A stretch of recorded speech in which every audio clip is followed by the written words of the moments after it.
আসসালামু আলাইকুম। বাঙালি রান্নাবান্নার আরও একটি নতুন পর্বে আপনাদের সবাইকে স্বাগত। আজকের পর্বে তৈরি করে দেখাবো একটা মাত্র ডিম দিয়ে দারুণ মজার একটা নাস্তার রেসিপি।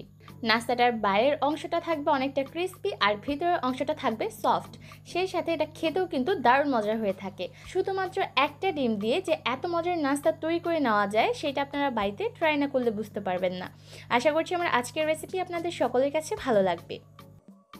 আজকের নাস্তা তৈরি করার জন্য আমাদের প্রয়োজন পড়বে একটা ডিম। আমি প্রথমেই ডিমটাকে বাটিতে ভেঙে নিচ্ছি আর এর মধ্যে দিয়ে দিলাম 1/4 কাপ চিনি।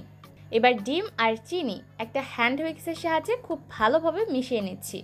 চাইলে আপনারা এই কাজটা কাঁটা চামচের সাহায্যেও করতে পারেন।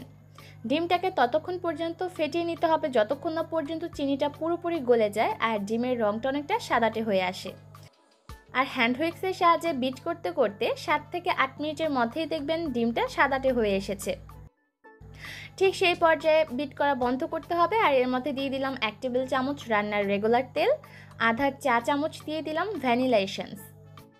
এবার আরও 10 সেকেন্ডের মতো বিট করে নিচ্ছি আর বিট করে নেওয়া হয়ে গেলে এবার এর মধ্যে দিয়ে দিব আধা কাপ ময়দা আর সেই সাথে দিয়ে দিব 2 টেবিল চামচের মতো গুঁড়া দুধ।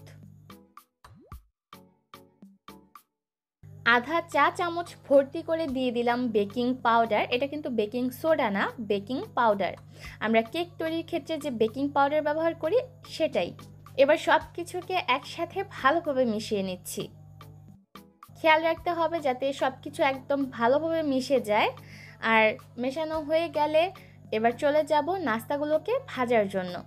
তার জন্য চুলায় পর্যাপ্ত পরিমাণ তেল আমি মিডিয়াম লো হিটে গরম করে নিয়েছি। এবার একটা চামচকে প্রথমে তেলের মধ্যে চুবিয়ে যেই ডিমের ব্যাটারটা তৈরি করলাম সেখান থেকে একটু মিশ্রণ নিয়ে তেলে ছেড়ে দিতে হবে।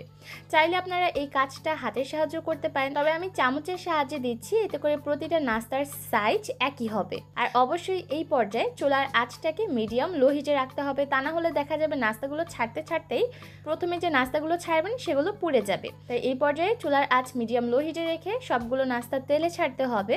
আর নাস্তাগুলো যখন তেলে ছাড়া হয়ে যাবে তখন চুলার আঁচটাকে মিডিয়াম করে দিব আর মিডিয়ামে রেখে নাস্তাগুলোকে ভাজতে হবে।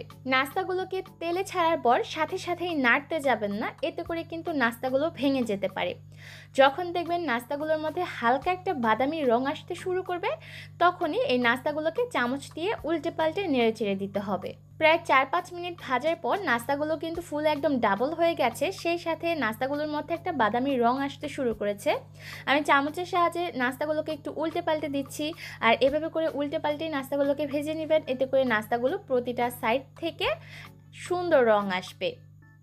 এর মধ্যে কিন্তু নাস্তাগুলো ভাজা হয়ে গেছে আর এই নাস্তাগুলোকে ভেজে নিতে আমার প্রায় 8 থেকে 9 মিনিটের মতো সময় লেগেছে।